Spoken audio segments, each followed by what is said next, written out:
Iniciando então mais um estudo, nós vamos dar continuidade no capítulo 2 do livro A Gênese, falando sobre Deus, agora tratando da providência, que é um dos temas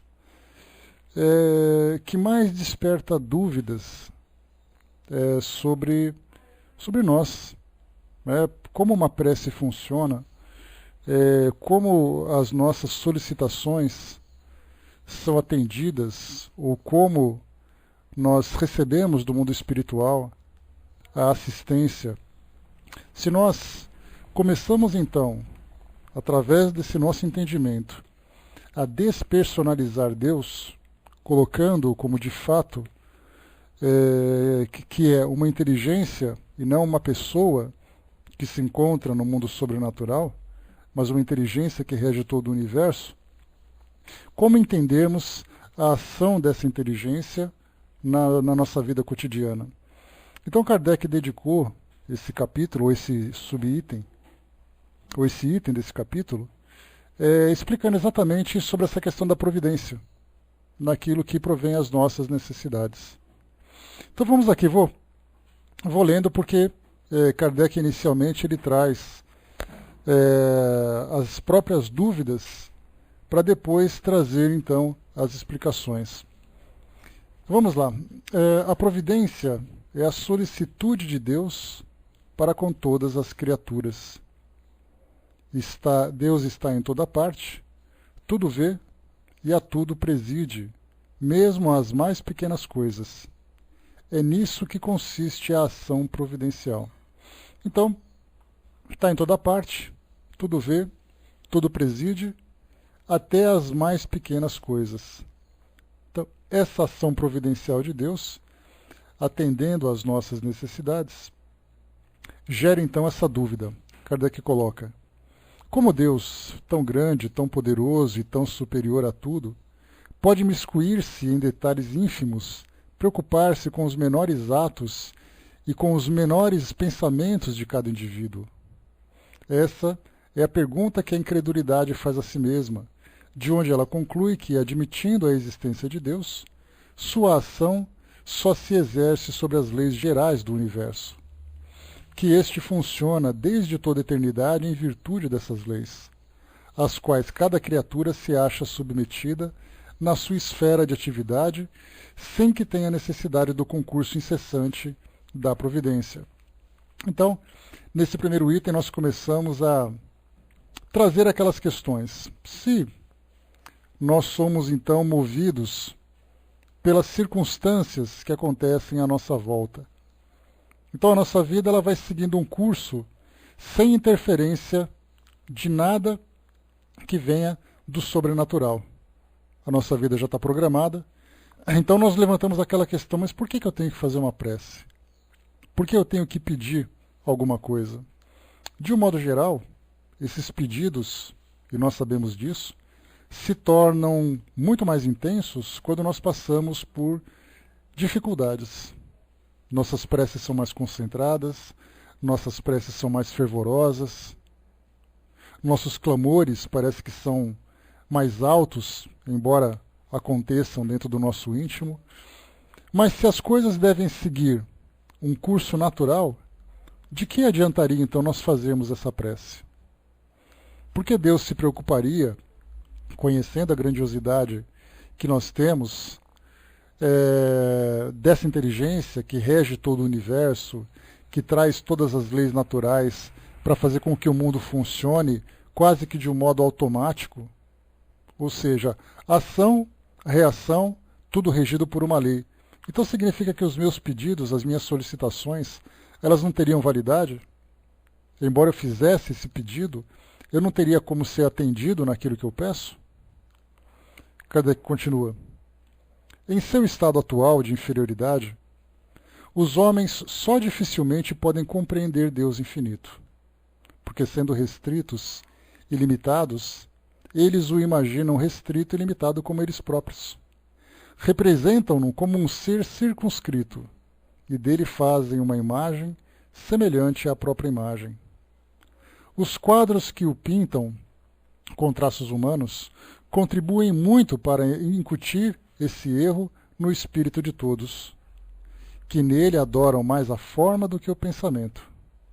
Para a maioria, ele é um soberano poderoso, sentado em um trono inacessível, perdido na vastidão dos céus, e porque suas faculdades e suas percepções são limitadas, eles não compreendem que Deus possa ou se digne intervir diretamente nas pequeninas coisas.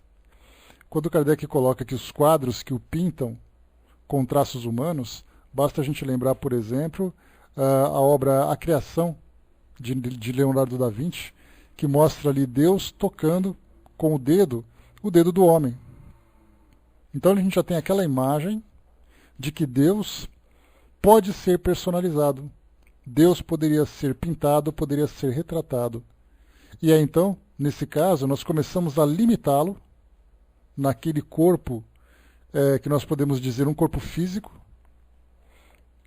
limitá-lo no seu poder, limitá-lo na sua vontade, limitá-lo na sua capacidade. Né? Olha, Braz, aquilo que a gente tem estudado sobre isso tudo, né? Deus ele vem se manifestando das mais variadas formas. Cada cultura, cada pessoa tem ali uma interpretação diferente, inclusive sendo uma pomba. Né?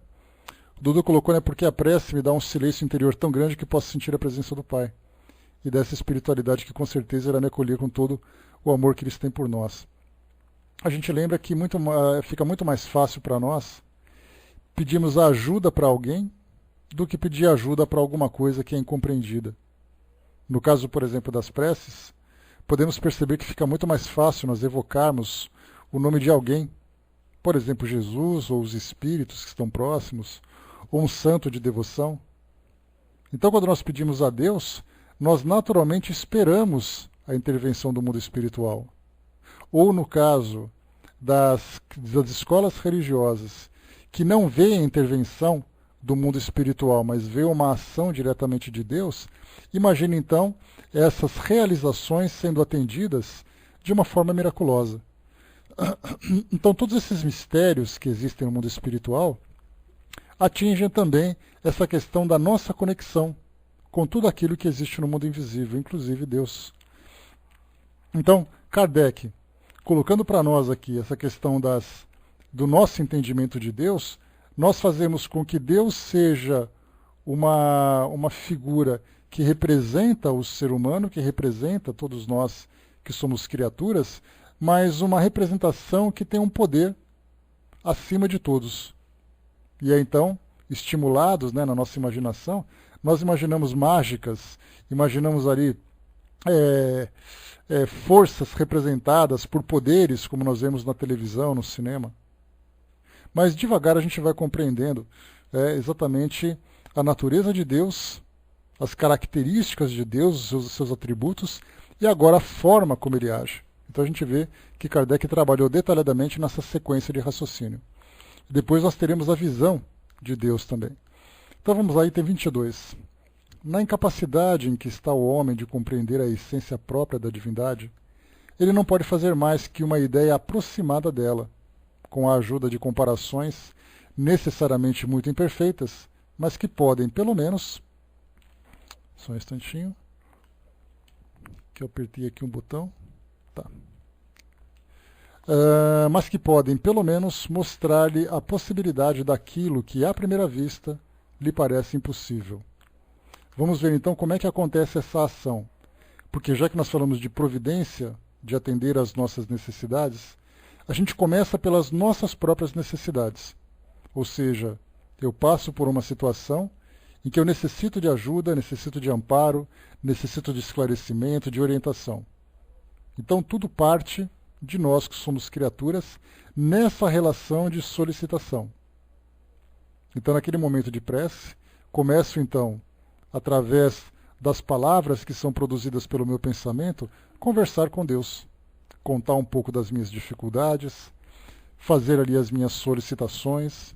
A gente lembra que a prece, ela sempre tem 3 características importantes que devem ser observadas. A prece é um motivo de pedido, é uma forma de solicitarmos a ajuda, é uma forma de agradecermos dessa ajuda recebida, e há formas uma forma de louvarmos a Deus.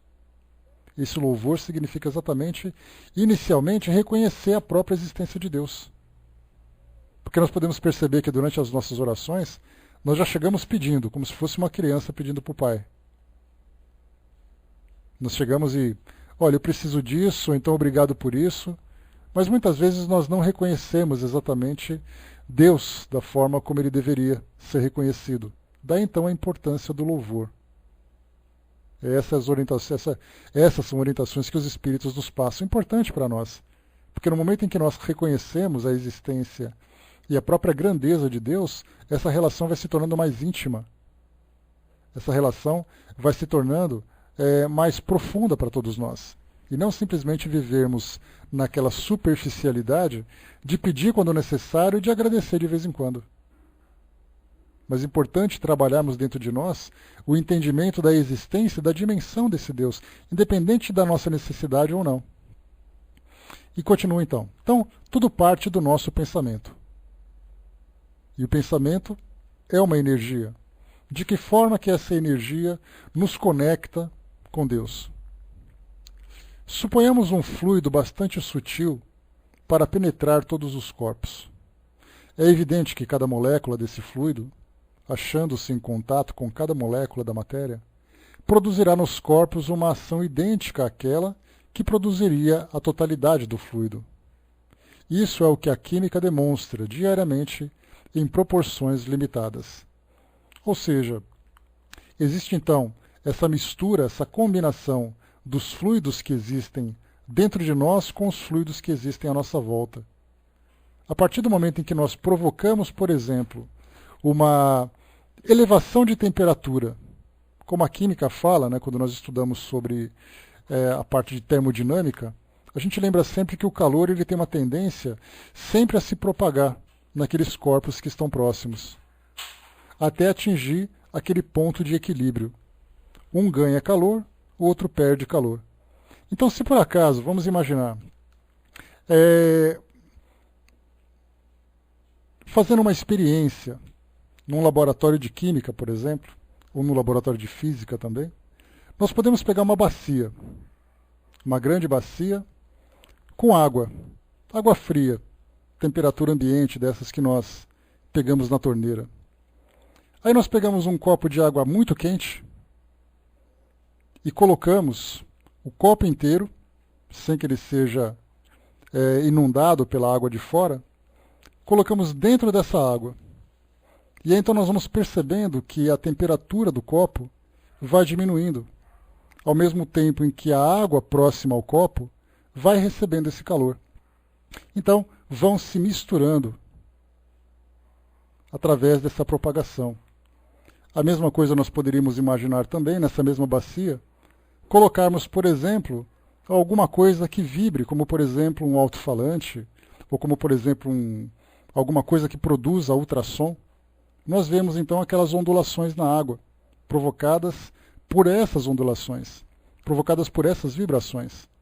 Então, nesse caso, tirando a água, e nós utilizamos a água porque ela é mais fácil de visualizar, uma matéria bastante densa comparada com esse fluido sutil, acontece a mesma coisa. A nossa mente produz, então, essas vibrações, e aí é importante a gente lembrar sempre que, no nosso caso, nós temos a necessidade de verbalizar aquilo que nós sentimos.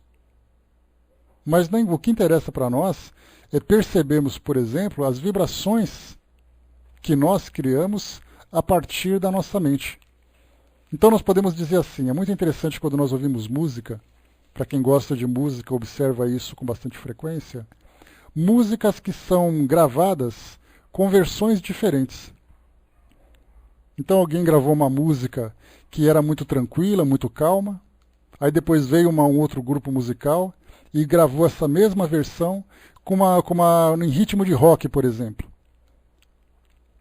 Ou então pegou uma música popular brasileira e transformou numa música sertaneja, a mesma letra. Então nós percebemos que a letra, ela traz, sem dúvida nenhuma, um significado, um conteúdo.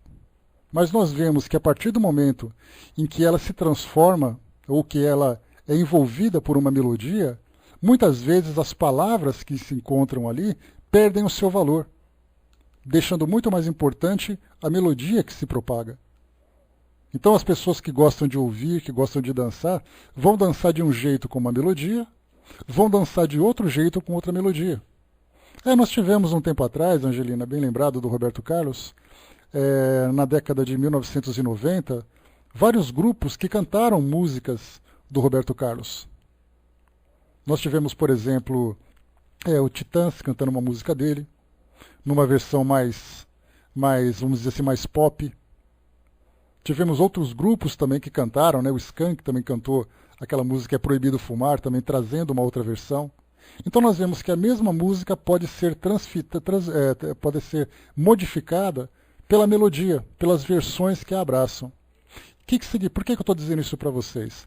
Para poder perceber que muitas vezes aquilo que nós falamos mentalmente tem menos importância do que a vibração que aquilo provoca.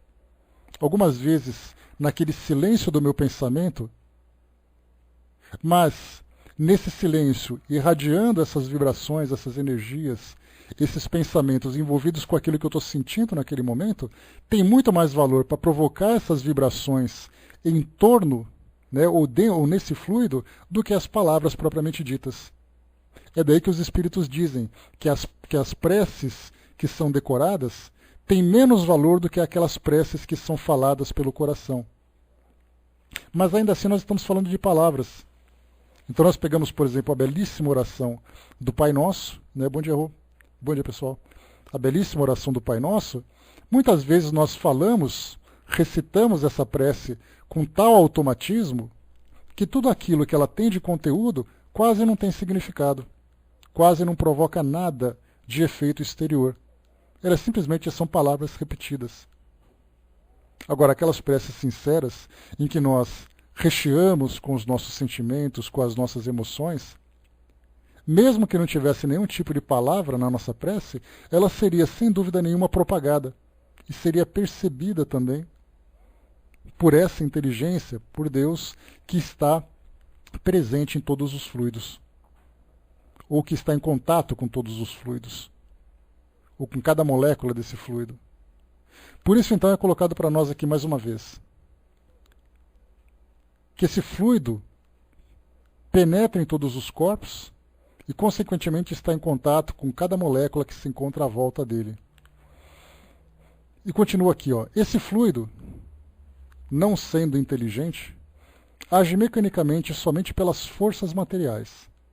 Essas forças materiais, nós falamos do impulso que ele recebe, pela agitação que ele recebe pelo pensamento. Então essa movimentação se dá pela provocação de um elemento fora desse fluido. Mas se só supusermos o fluido dotado de inteligência, de faculdades perceptivas e sensitivas, ele agirá, não mais cegamente, mas com discernimento, com vontade e liberdade. Ele verá, entenderá e sentirá. As propriedades do fluido perispiritual podem nos dar uma ideia sobre isso. Ele não é inteligente por si mesmo, pois que é matéria, mas é o veículo do pensamento, das sensações, das percepções do espírito. É por causa da sutileza desse fluido que os espíritos penetram em toda parte, que escrutam nossos pensamentos mais íntimos, que veem e agem à distância. É a um certo grau de purificação desse fluido que os espíritos superiores devem o dom da ubiquidade, ou seja, de estar em dois lugares ao mesmo tempo. Basta um raio de seus pensamentos dirigido a diversos pontos para que possam neles manifestar simultaneamente a sua presença. A extensão dessa faculdade está subordinada ao grau de elevação e à purificação do espírito. Então, mais um outro exemplo que a gente pode utilizar para explicar exatamente a ação desse fluido é a própria propagação do som. Então nós lembramos, né, que é difícil para nós entendermos como funciona essa propagação, porque ela é teórica. Ela não é algo que nós conseguimos perceber com naturalidade aqui na nossa atmosfera.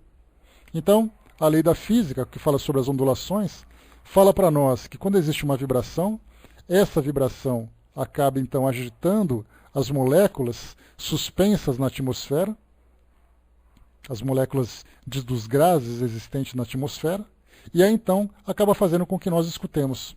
Eu falo com vocês aqui, o meu microfone, por essas vibrações, captam a minha voz, passa tudo isso pelo sistema eletrônico, pelo ar, até chegar em vocês, seja pelo fone de ouvido ou não. Porque mesmo com o fone de ouvido, existe o ar entre o fone e o ouvido de vocês. Agora, quando nós temos, por exemplo, no vácuo, um ambiente onde não existe nada, nenhum tipo de gás, como acontece, por exemplo, no espaço, por mais que nós gritássemos, que nós batêssemos um bumbo, por mais que nós tentássemos fazer um estouro, esse som não seria percebido, simplesmente porque não existe essa propagação. Então, nesse caso, quando nós estudamos aqui sobre esse veículo do pensamento, em vez de nós utilizarmos esses gases que existem na nossa atmosfera, nós falamos desse fluido. Mas fazendo uma comparação, imagine, por exemplo, que nós estamos num local e colocamos então uma imensa caixa acústica, dessas que são utilizadas nos grandes shows que existem aí pelo mundo afora. Quando eu começo a falar ao microfone, então, essa minha voz começa então a agitar essas moléculas, e quanto maior é a potência desse som, maior é o alcance que ele tem. Então eu falo de um único lugar, sendo ouvido num ângulo de 360 graus, que vai então, vai se distanciando cada vez mais, e claro, se tornando cada vez mais baixo pela potência, mas certamente é ouvida, até determinada distância. Então, no caso do pensamento, é a mesma coisa. Quando nós pensamos alguma coisa, muitas vezes nem com intenção, eu estou simplesmente fazendo a minha mente funcionar. Num trabalho, num estudo, numa atividade qualquer, prestando atenção em alguma coisa. Nesse momento eu estou irradiando essas energias. Eu estou agitando esses fluidos à minha volta e estou criando em torno de mim um campo onde aqueles espíritos que têm maior sensibilidade vão perceber. É daí então que nós temos, estudando, por exemplo, sobre mediunidade, os espíritos que se aproximam pela afinidade ou se distanciam pela antipatia. Aí nós falamos, nós atraímos os semelhantes. Exatamente, eu não preciso evocar ninguém, não preciso chamar ninguém. Eu simplesmente sou o que sou. No caso, por exemplo, de uma música sendo tocada num volume alto, pode atrair pessoas que se interessam por aquela música ou distanciar as pessoas que vão reclamar por não gostar dela. Mas simplesmente a música está tocando. Então a nossa mente é essa caixa acústica que está ali simplesmente irradiando. É aquela estação de rádio que emite, através das suas antenas transmissoras, essas ondas. Quem quiser se sintonizar, que sintonize. E aí, então, tendo essa sintonia, pode, então, potencializar para o bem ou para o mal, ou seja, melhorando ou piorando a minha condição. E aí, então, falando sobre essa ubiquidade, mostra que os espíritos mais evoluídos são aqueles espíritos que conseguem ouvir várias músicas ao mesmo tempo, diferentemente de nós. Se nós colocarmos várias músicas tocando, naturalmente a gente vai até ouvir aquele barulho, mas vai conseguir identificar as músicas. Mas a nossa concentração vai para aquela música que mais nos interessa. E aí então as demais se tornam simplesmente barulhos ou ruídos que vão nos incomodar, vão nos atrapalhar porque a gente quer focar naquela música que é do nosso interesse. No caso dos espíritos que têm essa capacidade de estarem, de atenderem vários chamados ao mesmo tempo, conseguem perceber através dessas vibrações e conseguem responder à altura. Então a gente vê que nada acontece simplesmente porque eu estou conversando com Deus e Deus está dentro da minha mente ou Deus está me ouvindo. Existe esse mecanismo todo de vibração, de energias, de fluidos que fazem parte desse sistema. E continua. É com a ajuda desse fluido que o próprio homem age à distância. Age à distância pelo poder da vontade sobre alguns indivíduos, que ele modifica, dentro de certos limites, as propriedades da matéria. Dá às substâncias inativas propriedades determinadas, repara desordens orgânicas e realiza curas pela imposição das mãos. Então, através desses fluidos, nós começamos a compreender também a ação dele nos fenômenos mediúnicos, nos processos de cura. Por esse magnetismo que nós estamos sempre irradiando. Me recordo de um fato relatado por Kardec, lá na Revista Espírita, quando ele falava sobre uma jovem que estava sofrendo um processo de possessão. E era bastante grave. Eu não me recordo se era possessão ou se era um processo de subjugação, mas era um caso bastante grave. E um jovem magnetizador, lembrando que naquela época os magnetizadores tinham um consultório, como hoje nós encontramos, por exemplo, de pessoas que trabalham com reiki, de pessoas que trabalham com curas prânicas, que trabalham com terapias alternativas de modo geral, ou terapias complementares, né, se preferirmos. Então, naquela época, está ali, magnetizador. Tinha um consultório, as pessoas entravam, marcavam uma consulta, e aí então se submetiam a um tratamento. Esse jovem, que era um grande magnetizador, ele não era espírita. Então é importante a gente lembrar que Kardec, antes de ter contato com os fenômenos mediúnicos, trabalhava e estudava sobre o magnetismo. Ele era um magnetizador. Então a gente lembra que o magnetismo, a aplicação dos fluidos magnéticos, não está relacionado com a doutrina espírita. 31 anos, né, Décio? Lembrando que Kardec começou a fazer os seus estudos aos 53 anos de idade. Então, para nós que temos aqui abaixo de 50 anos, não tenhamos preocupação que nós temos ainda a oportunidade de realizar muitas coisas. Então, Kardec estudava sobre fluidos, tinha contato com outros magnetizadores, e esse jovem, então, se colocou à disposição para ajudar aquela jovem que passava por esse processo de grave influência espiritual. Só que não tinha efeito. Tudo aquilo que ele fazia, apesar da sua potência, não surtia nenhum efeito. E aí Kardec então explicou exatamente que para uma força material há necessidade de outra força material que seja superior a ela. Para uma força moral há necessidade de uma força moral superior. E esse jovem, como não tinha nenhuma preocupação com valores, a preocupação em trabalhar com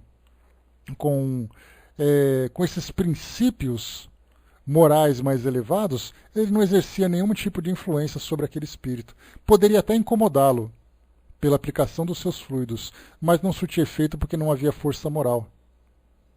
Foi aí então que Kardec teve o contato, e essa jovem começou a ser assistida então por uma equipe que Kardec naturalmente coordenava, e aí depois de 3 meses, se eu não me engano, essa jovem então foi dada como curada. Aí então fazendo a evocação dos espíritos, tendo a aplicação da prece. Então nós vemos ali que aquele fluido, o fluido magnético, ele é simplesmente matéria. Um tipo de matéria que para nós é de difícil compreensão, já que matéria, de um modo geral, é aquilo que é sólido para nós. E aí então aquele fluido, se ele não estiver imantado com uma certa qualidade de vibrações, ele muito pouco terá efeito.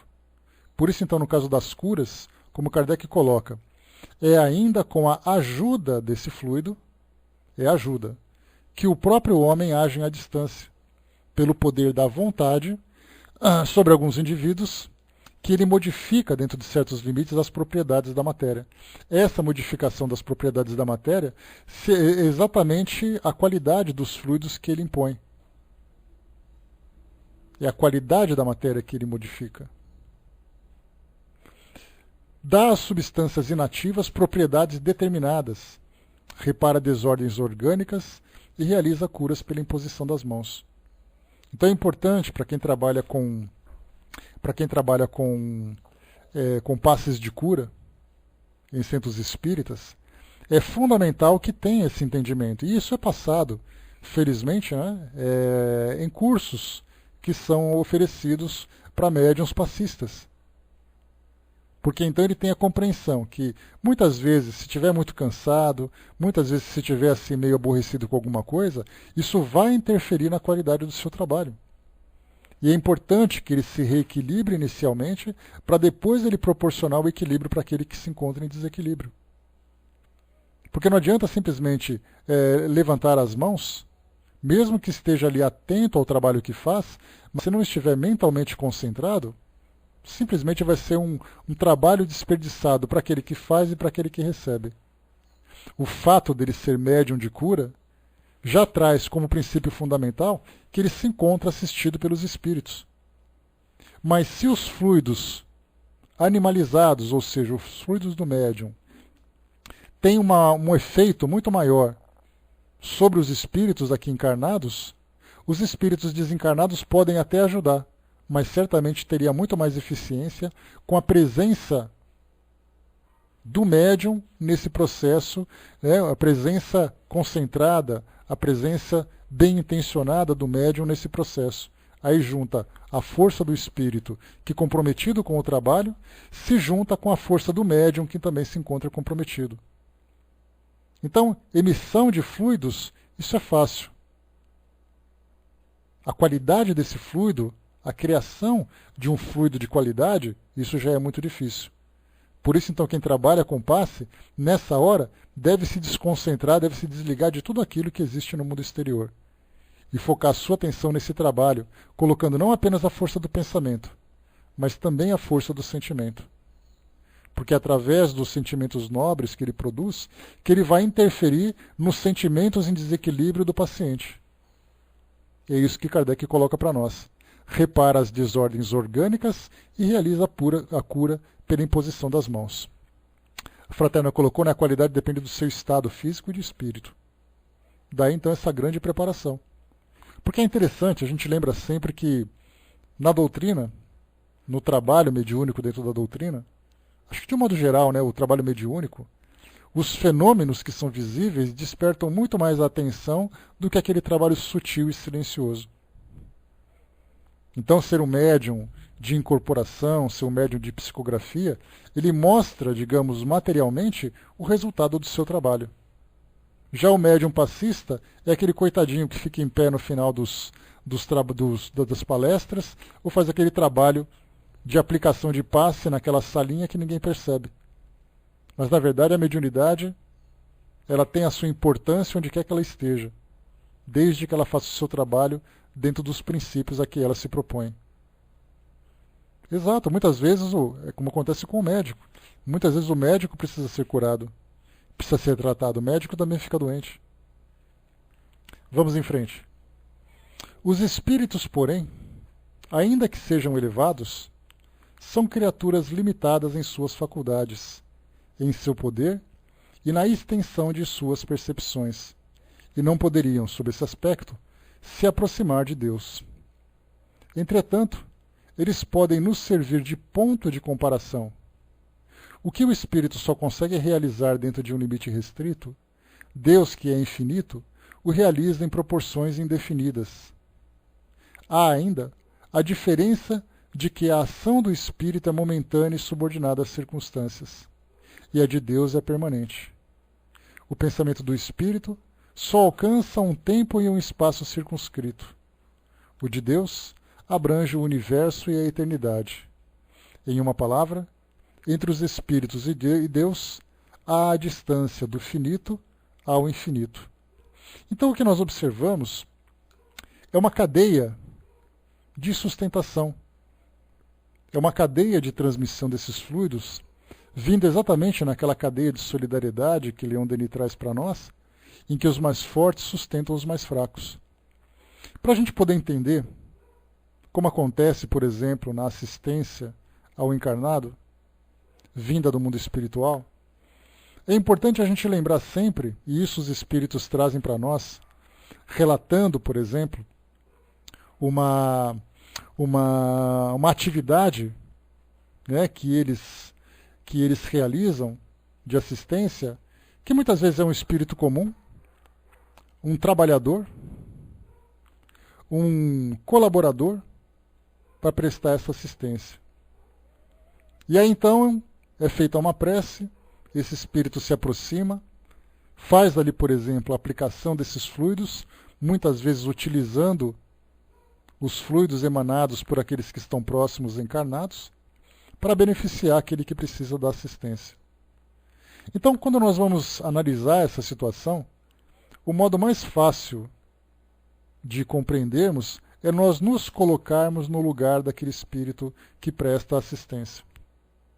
Então imaginemos que nós desencarnamos, nos encontramos à disposição de uma equipe espiritual que presta essa assistência, e aí então nós vamos atender aos casos, né, que fazem a nossa solicitação. E aí então nos aproximamos, fazemos a aplicação fluídica, né, ou magnética, para aquele indivíduo, mas nós percebemos algumas vezes que há necessidade de uma potencialização do nosso próprio fluido. E aí então mentalmente nós nos sintonizamos, seja com os espíritos superiores, seja com Deus, seja com Jesus. Cada espírito então busca a assistência onde se sente mais à vontade. Mas o interessante é nós percebemos que não importa a quem é dirigido o pensamento, o que importa é a qualidade do pensamento que é emitido. E se esse pensamento traz para nós ali os ingredientes da boa vontade, da caridade, da necessidade de ajuda, esses próprios ingredientes serão sustentados então por esses fluidos que se encontram em torno de nós, controlados pelo próprio Deus. Vemos ali que é um sistema complicado, complexo, mas é que nós estamos tão acostumados a personalizar, por exemplo, Deus, a fazer com que os nossos pensamentos sejam melhor qualificados pelas palavras. É daí, mais uma vez, que a gente lembra sempre, né, que aquelas preces que muitas vezes são muito bem elaboradas, em termos de poesia, em termos de palavras, muitas vezes é vazia no seu conteúdo, na sua essência principal, que é na sua vibração. Daí então que quando nós fazemos uma solicitação, não são as palavras que são atendidas, mas a qualidade do pensamento que é enviado. Tanto é assim que nós vemos muitos casos de pessoas que dizem assim: eu estava passando por uma necessidade tão grande, e aí do nada me apareceu alguém que me estendeu a mão. Ou seja, eu não pedi nada, eu não falei nada, eu simplesmente estava angustiado e essa angústia estava se propagando. E aí então veio aquele que, muitas vezes inconsciente, teve essa percepção e se aproximou para prestar assistência. Quantas vezes nós ouvimos situações assim? Alguém não disse nada, nós não dizemos nada, mas simplesmente as coisas se modificam de uma hora para outra, simplesmente porque nós recebemos aquilo que nós tínhamos necessidade. Uma atenção, uma assistência, qualquer coisa assim.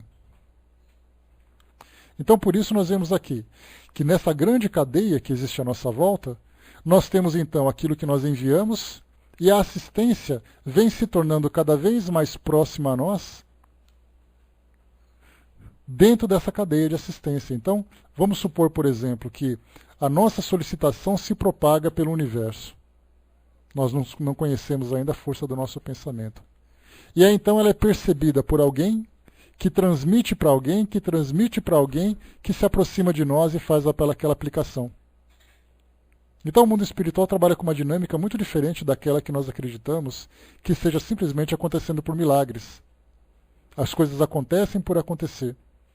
E atrás de todo milagre, nós não imaginamos tudo aquilo que acontece nos bastidores. Quem e quantos são os espíritos presentes ajudando naquela realização? Numa assistência, num trabalho de cura, num amparo, numa orientação.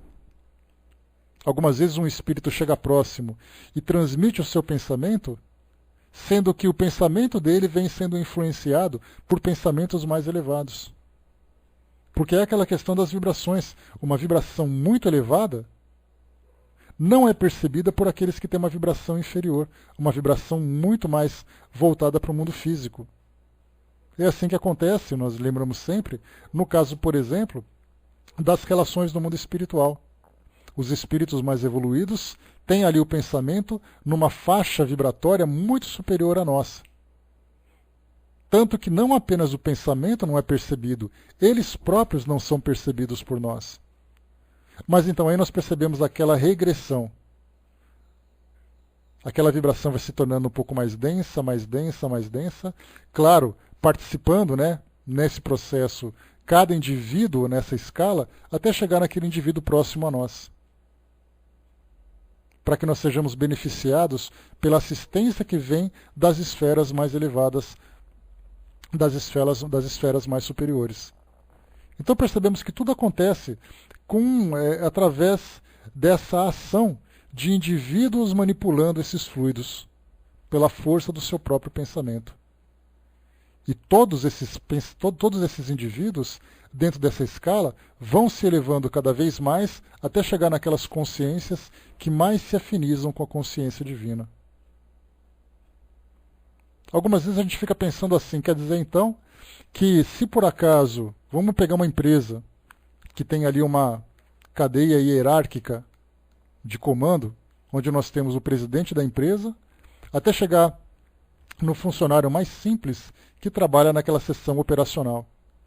Se por acaso falta um material para que ele possa desempenhar o seu trabalho, ele não vai bater na porta do presidente para poder pedir, por exemplo, quem trabalha, vamos colocar assim, na equipe de manutenção, que precisa de material de limpeza, que precisa de um parafuso, ele não vai bater na porta do presidente.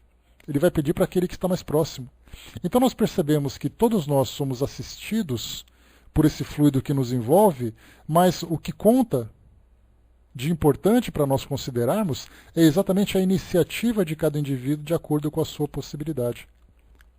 Se eu vejo uma situação que eu não posso resolver, vou pedir assistência para alguém que se encontra numa condição melhor. Se esse percebe que aquela situação está acima da sua capacidade, vai então aumentando cada vez mais o envolvimento de outros espíritos cada vez mais capacitados para aquela assistência. Então vemos que o mundo espiritual tem essa dinâmica. É por isso que nós ficamos pensando assim, quando ouvimos aquelas histórias que quando o indivíduo morre, ele vai para o céu e aí ele fica em estado de contemplação.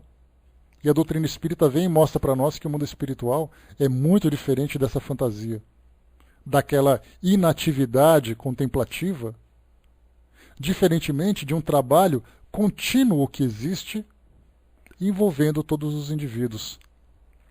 Então aquele indivíduo que não trabalha, por exemplo, que não tem o desejo de assistir, ele é auxiliado por outros que têm essa intenção.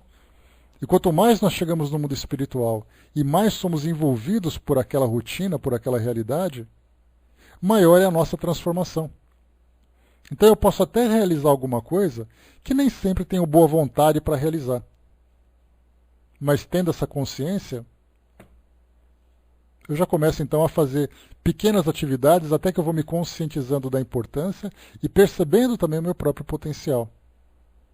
Então vemos que fluidos, indivíduos e forças estão em contínua ação sobre todos nós aqui no mundo físico como também no mundo espiritual.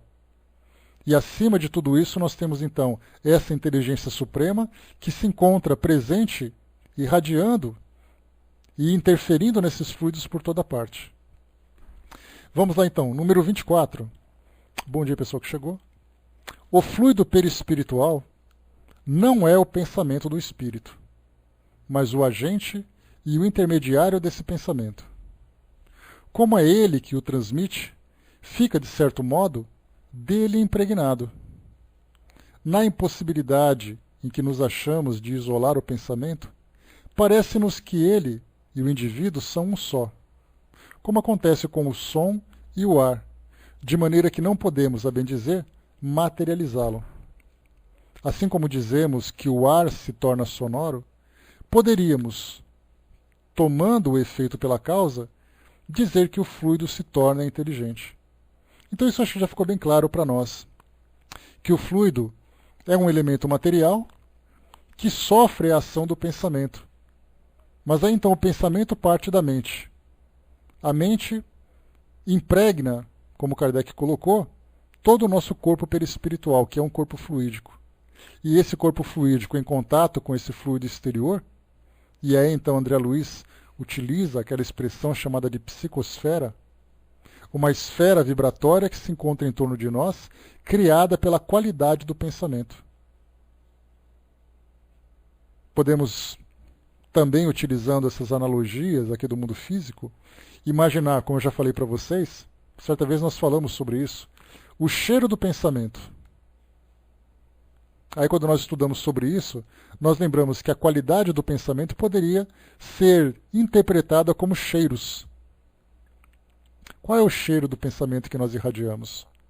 Quanto maior é a qualidade do pensamento, quanto mais é elevado a qualidade do nosso pensamento, mais agradável e mais suave é o seu perfume, o seu aroma. Quanto mais voltado para o mundo físico, pelo egoísmo, pela sensualidade, pela violência, por tudo aquilo que o mundo físico, lamentavelmente, acaba nos oferecendo, quanto mais próximos a essa realidade, pior é o cheiro do nosso pensamento. Aquele fedor vai se transferindo, vai sendo emitido à nossa volta. E onde nós entramos, onde quer que nós caminhemos, esse cheiro vai ser propagado. Então a mesma coisa acontece quando você anda num ambiente público, passa uma pessoa perfumada, ela pode estar a uma certa distância, aquele perfume vai ser percebido. Assim como passa uma pessoa que por acaso não tem um cheiro agradável, também vai ser percebido. Então nós nos perguntamos qual é o cheiro do nosso pensamento. Basta analisar, através daquele processo de autoconhecimento, para sabermos exatamente quais são os nossos interesses, qual é o nosso comportamento, qual é a nossa realidade íntima, quais são as minhas intenções. E aí eu naturalmente vou exalar um determinado odor, que pode ser agradável ou desagradável.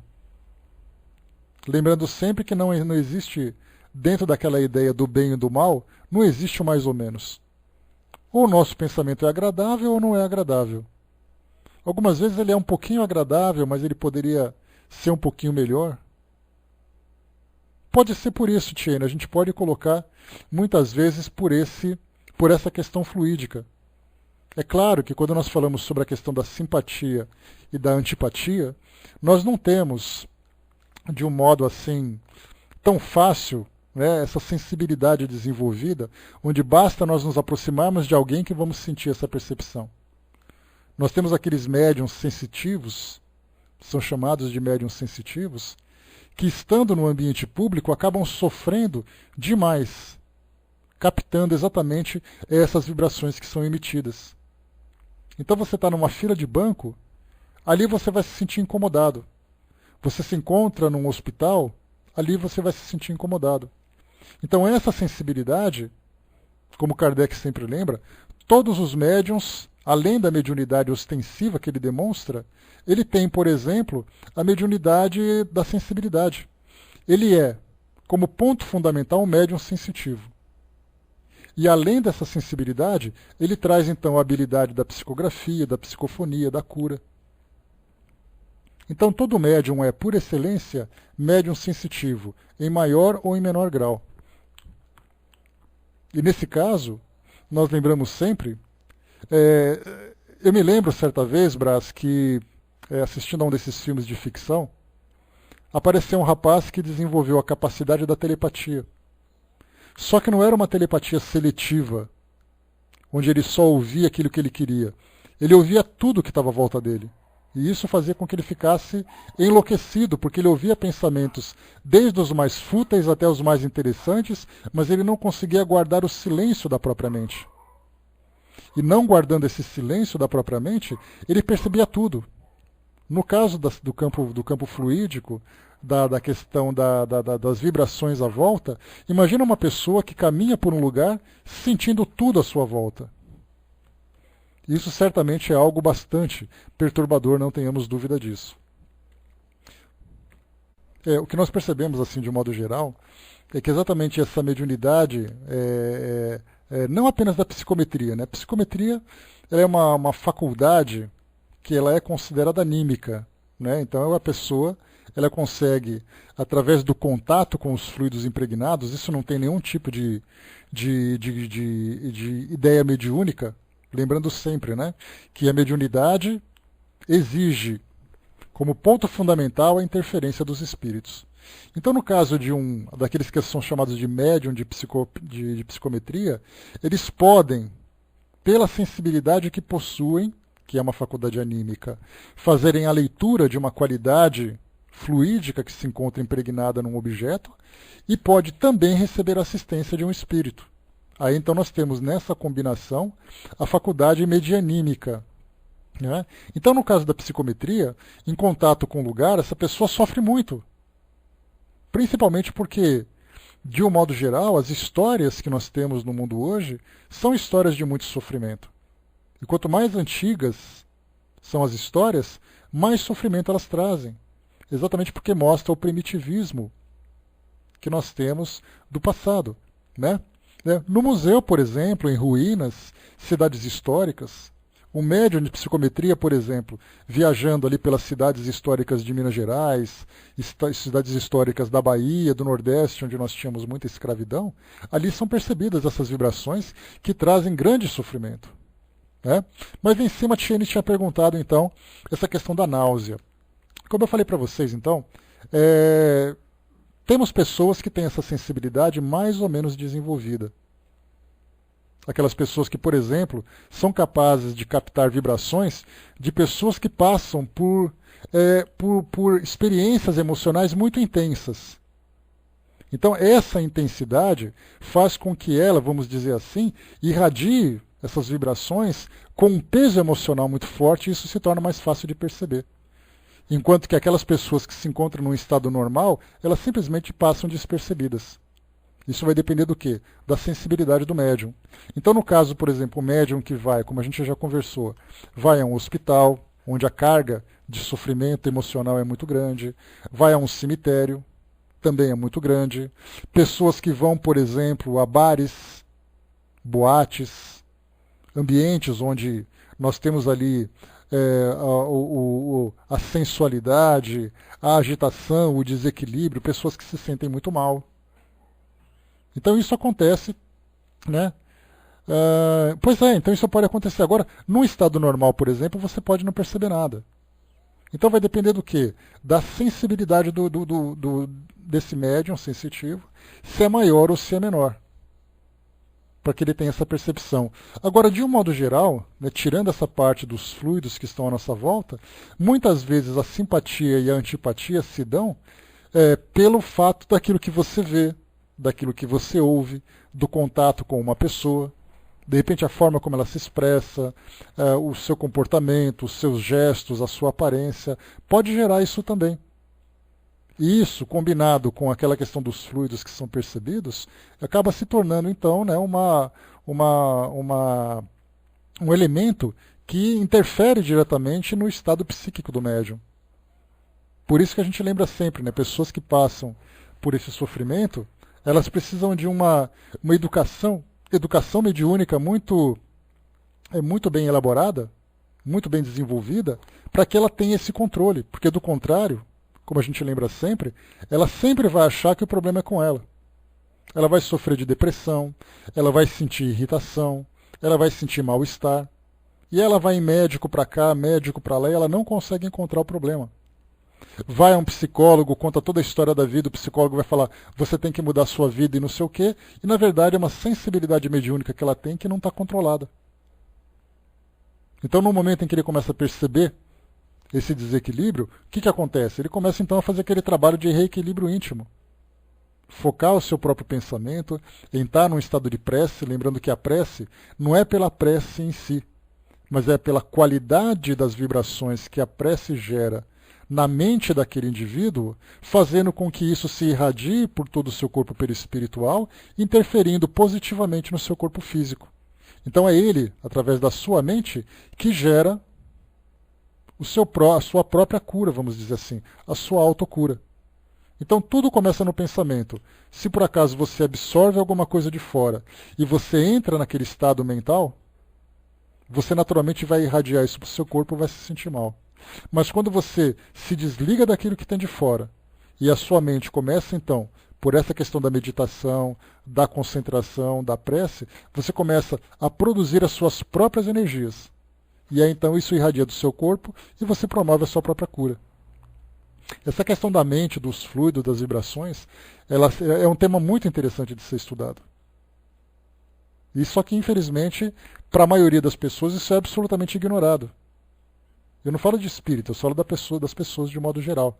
Pessoas que sofrem demais por causa dessa situação e não sabem o que é. não sabem onde procurar ajuda. E nós vemos muito isso no atendimento fraterno. As pessoas que se colocam como sendo não espíritas, mas pelo fato de terem ouvido falar, de terem lido em algum lugar, começam então a ter um pequeno entendimento sobre essa questão e vêm buscar ajuda. O que eu posso fazer? A nossa indicação é: comece a frequentar um centro espírita, faça um trabalho de cura espiritual pelo passe e aprenda a ter um autodomínio sobre essa faculdade, que ela pode ser muito positiva. Uma pessoa, por exemplo, que tem uma motivação caridosa, uma intenção de ajudar, ela é capaz de fazer a leitura daquele que precisa de ajuda sem que antes a ajuda seja pedida. Você olha para alguém e percebe que ela não está bem. De imediato você faz o quê? Começa então a criar em torno de você mesmo, em torno de si mesmo, aquele estado, aquela psicosfera de auxílio, se aproxima daquela pessoa e começa então a irradiar sobre ela essas vibrações positivas e não receber delas vibrações em desequilíbrio. Então você percebe como se estivesse ouvindo um pedido de socorro e vai até aquela ajuda sem sofrer o que a pessoa sofre, mas prestando a assistência que ela precisa. Mas como a gente vê que o nosso mundo hoje é muito egoísta, muito individualista, as pessoas sofrem e sofrem muito por causa disso.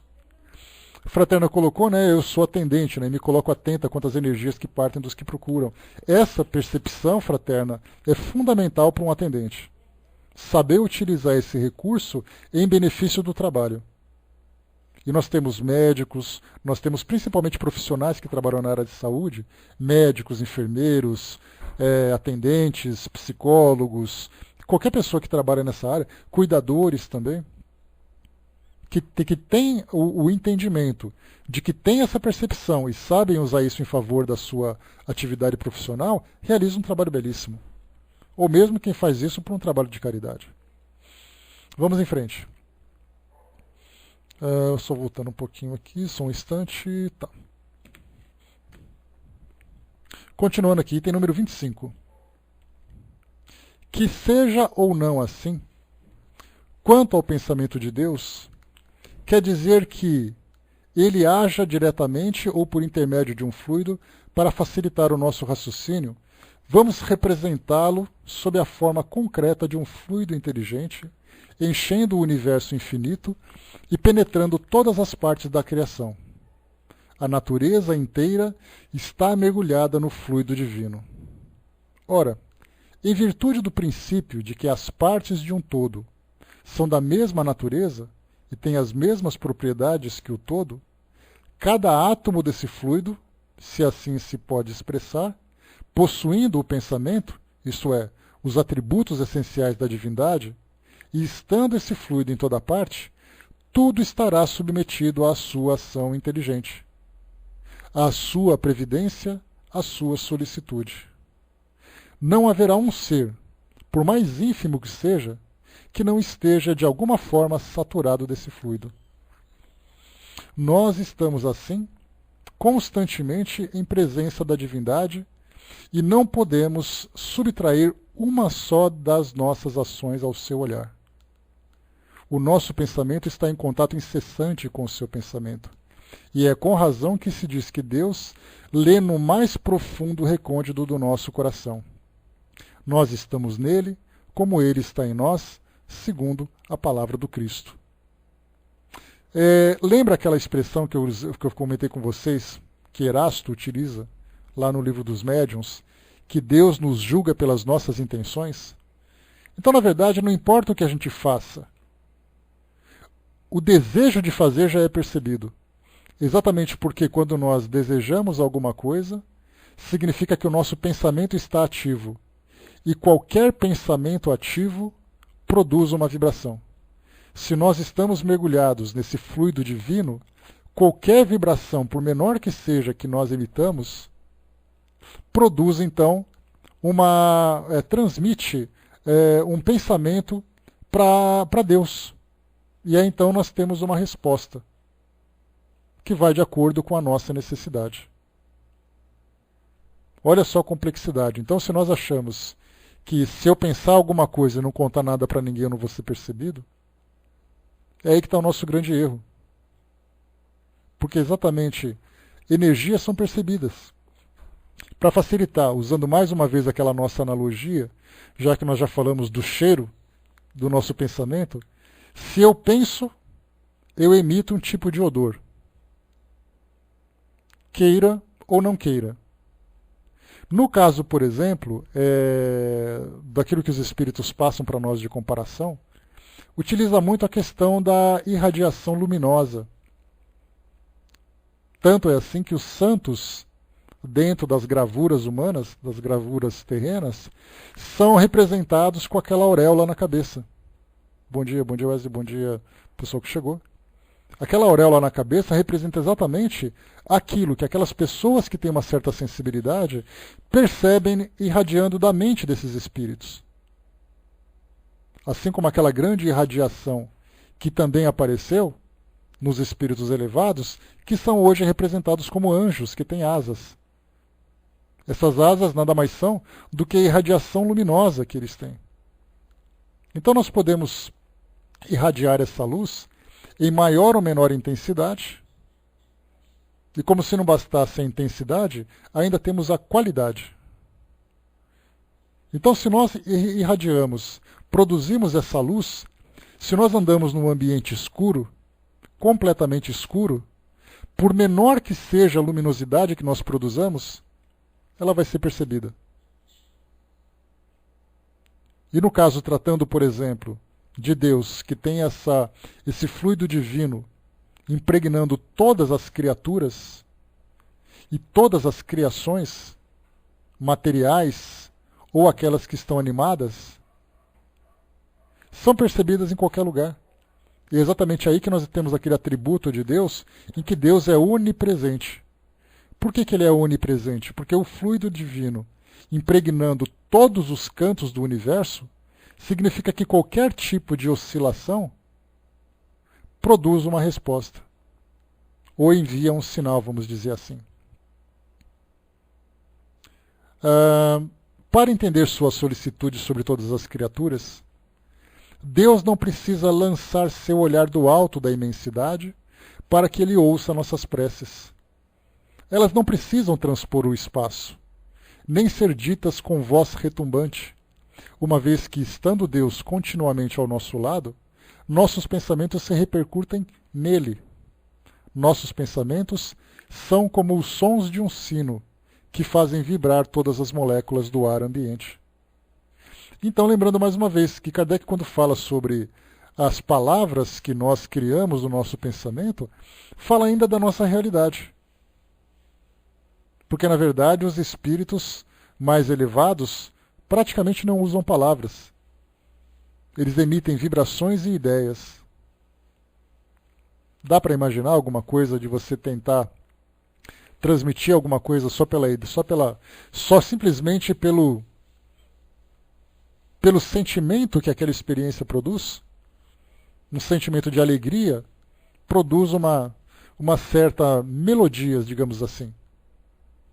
Vamos tratar as vibrações como melodia. Um estado de tristeza produz uma outra melodia. Um estado de excitação, não erótica, uma excitação de viver uma situação intensa, produz uma vibração. No caso do erotismo, produz uma outra melodia. A raiva, uma outra melodia. Então nós estamos o tempo todo orquestrando uma grande orquestra dentro de nós, tocando músicas. E essas músicas são percebidas não apenas por Deus, mas por aqueles espíritos que se interessam em se aproximar e acompanhar aquilo que nós estamos irradiando. Daí é importante a gente lembrar, quando Jesus traz para nós aquela expressão que diz: é importante nós vigiarmos e orarmos. Essa vigilância é exatamente assim. Eu sei que eu vou começar a pensar em alguma coisa, mas eu não posso me deixar dominar por aquilo. Só que é difícil, porque nós estamos constantemente sendo bombardeados por aquilo que acontece no nosso mundo. Você liga a televisão, você anda na rua, você lê alguma coisa, você está em contato num grupo social, seja físico, seja virtual, nós estamos constantemente influenciando e sendo influenciados. Mesmo aquele indivíduo que fica isolado lá no meio do mato, sem ter contato com nada disso, ele próprio está lá, nas suas lamentações, nos seus momentos de reflexão, naqueles momentos onde surgem os aborrecimentos. É impossível para nós pararmos de criar essas melodias. Por isso a vigilância constante, leituras saudáveis, vivências saudáveis. Porque qualquer imagem que é criada na nossa mente, ela fica durante muito tempo gravada ali. Por exemplo, nós estamos assistindo a um programa na televisão e passa uma imagem chocante de violência, uma situação qualquer.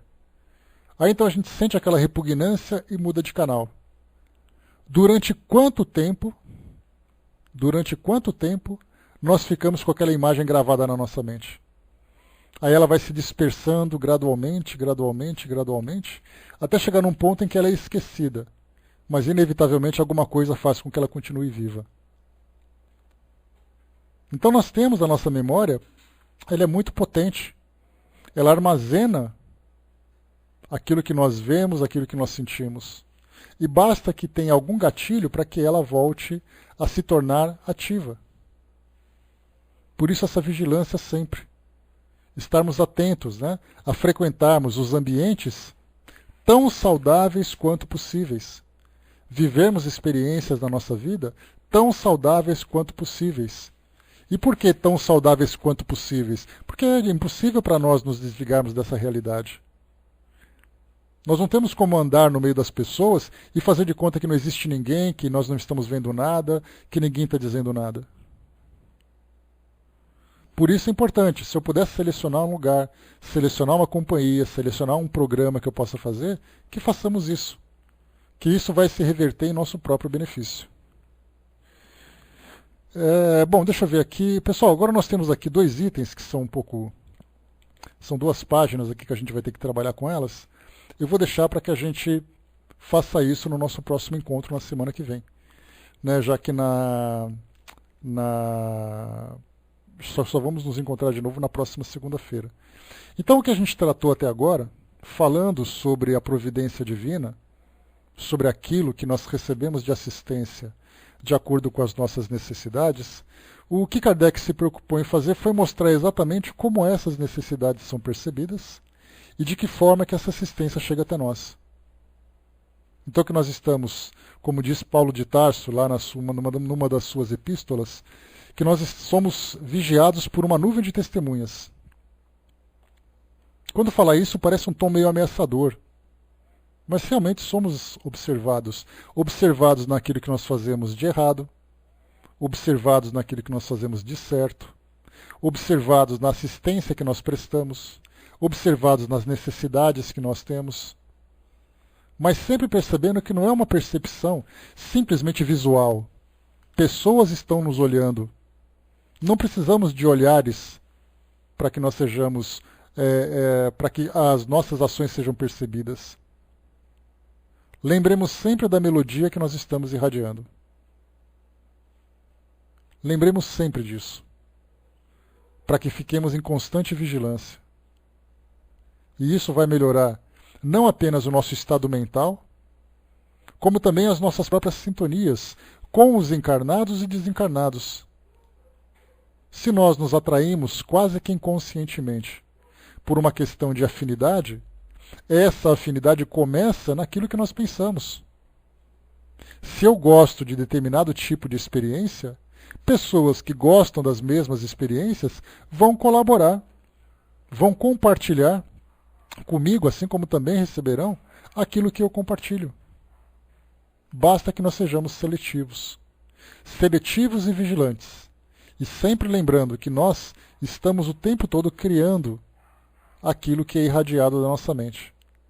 Então que a nossa psicosfera seja criada não por acidente e por acaso, que nós vamos pensando, as coisas vão acontecendo, mas que nós tenhamos essa consciência de que nós podemos modificar essa psicosfera e mantê-la, com essa disciplina mental e com esse exercício contínuo da prática